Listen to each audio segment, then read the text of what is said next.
Hey everyone, welcome to Gaming Explained. In today's video, I'm gonna show you how to buy coins on Homescapes. So without any further ado, let's get started. First of all, click on the coins icon in the top section of your screen. On this page, you can see certain amount of coins with certain amount of money.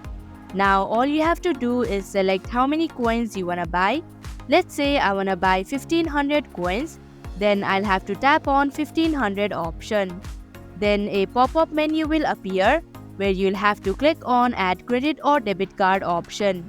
Then all you have to do is enter your card details and enter the amount of money you'll have to pay.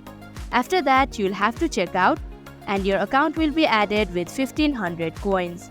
So that is how you can buy coins on Homescapes. Thanks for watching Gaming Explained. If you like this video, hit the like button and drop a comment down with any questions or feedback. And if you're new, subscribe and stay updated for the future videos.